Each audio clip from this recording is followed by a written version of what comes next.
I feel like we haven't filmed in so long. We actually haven't. Really? Yeah. I'm sorry. So let's do a little update before we get into it, I guess. Yeah. Okay, so we're not COVID positive anymore. No, we're You not. took another test. And we're negative. So we're fine and dandy. We're good. We recovered. Of course, right after COVID, I got a tooth infection, which was great. My wisdom tooth was coming out and it got infected and swollen. It's so painful. I had to take antibiotics. So. Yeah. That was fun.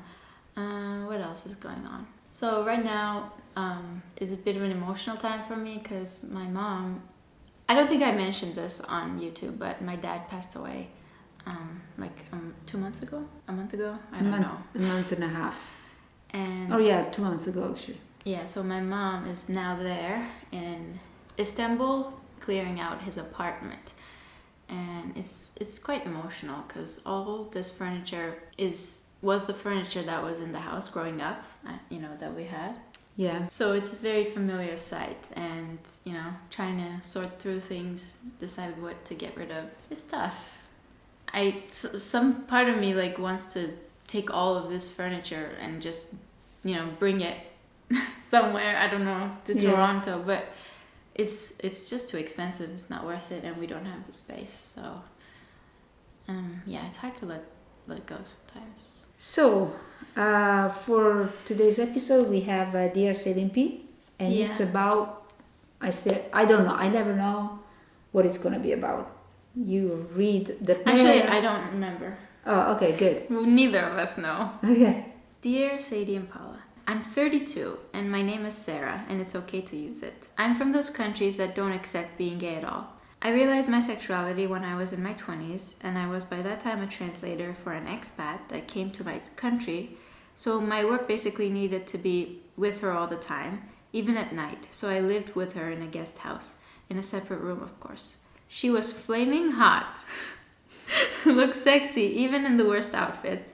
Her eye color was like yours, Sadie. First I thought it's normal to feel attracted to her. I mean, who the hell will be able to not be? We spent 6 months in the same house, and every day passes makes me melt even more. But I kept that inside and acted professional. And my brain always goes sexual. I saw her like a masterpiece, and I have all the cravings to touch her. Lol. It was the last week with her in my country, so it was time to say goodbye. And until now, I still remember the pain. She felt like I'm not okay and can't deal with her leaving, so she started giving me cuddles. By the way, she was not a touchy person, so it was like the first time I felt her physically. In a couple of days, the cuddles came with passion, until the last day before leaving. At 10 or something p.m., she came to my room and I was tearing up, so my face was red. She asked me if I was crying, if something happened. I found myself crying even more. I couldn't stop my tears. Without thinking, she held my face with her soft hands and kissed me in the way that we were forgetting to breathe. The next day, we talked before her leaving, and we both understood that it was a one-night thing and she traveled. That made me understand that I'm definitely a lesbian. I refused to keep it to myself, so I decided to start dating online to find people sharing the same sexuality. I found one, actually a Caribbean girl. She was so loving, so we started a long-distance relationship, and it lasted 3 years. 3 years without any hope of meeting each other. After that, she decided to break up, and I understood. And I spent the whole last year sad and depressed, as this girl was in my daily life. I understand why she left, as I was not able to give her more than texting and a few calls, and rare video calls. Nobody can live with that.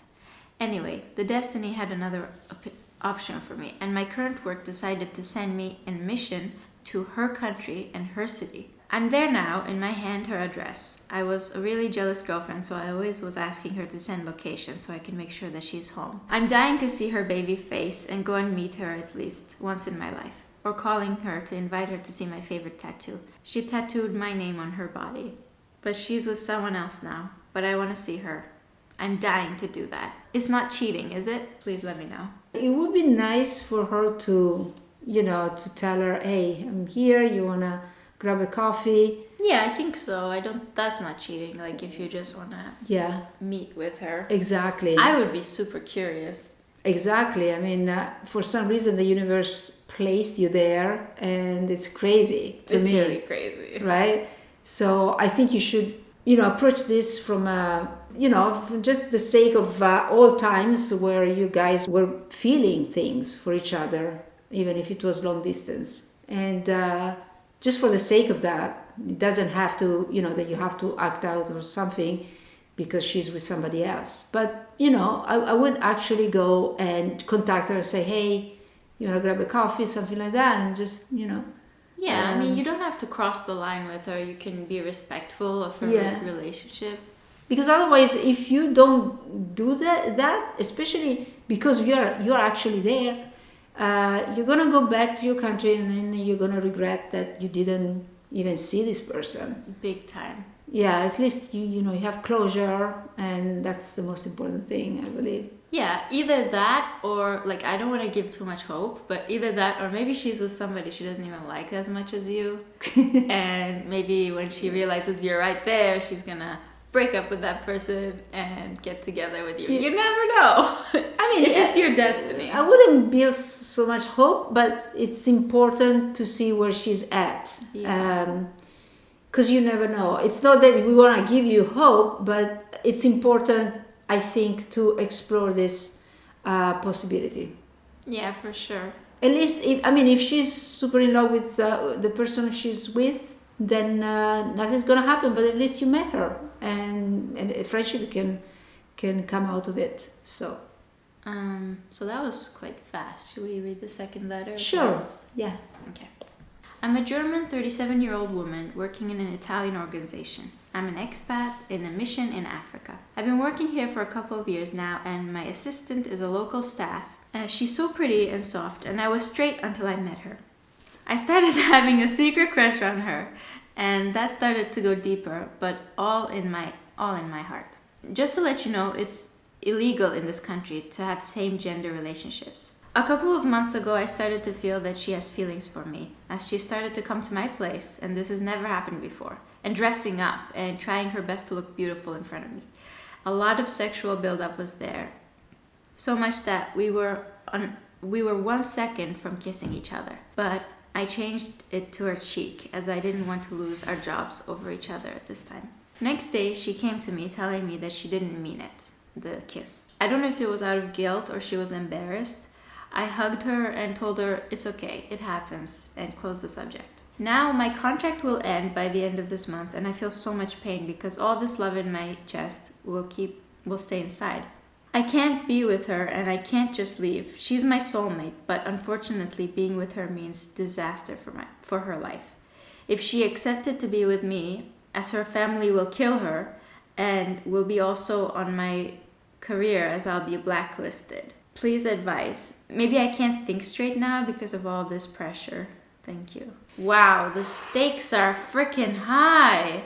Yeah, and it hurts when, she says, I have to keep it all inside. Fuck. Yeah. That's no good. This is such an impossible love.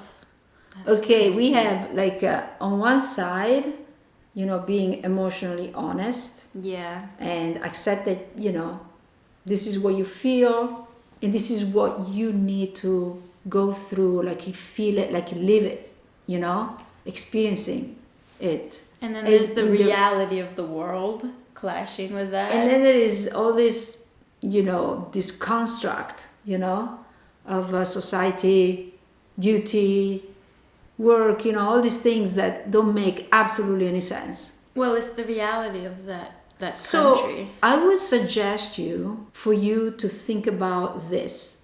Think about the future. When you have to make a choice, think about what will make you happy in the future. Because, you see, you're giving up something very precious, which is love. For what, in the end?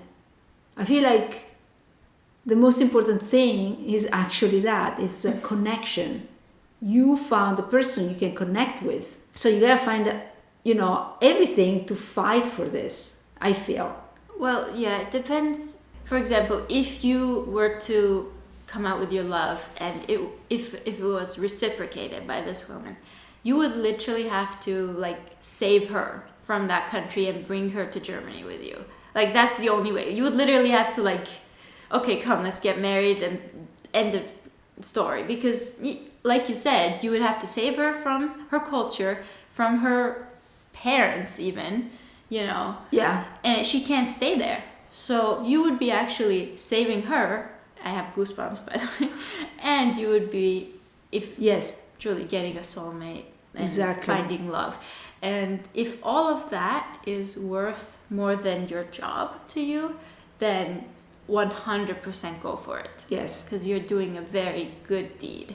But you have to be totally committed to that, because you can't just leave her like half in, half out. This is one Right. of those things, like, if you go for it, you go 100% and Yeah. you don't look back. And it can change your life. It can change the trajectory, Yes. like you said, of your future. Yeah, This absolutely. one choice. Will you be upset? Are you ready to live a life where you keep your job, everything is fine and dandy, you're not ruining her life by not expressing your love for her? What do you think? Maybe you're ruining her life because you're not expressing what you really feel for her, and she's gonna have a broken heart for the rest of her life. You don't know. Not only that, if she is gay and she's stuck in that country, Exactly. she will have to marry a man and be repressed for the Exactly. rest of her life. Exactly. I feel like we grew up having this idea that having a job and fulfill duties that this society is, presenting is the right thing to do.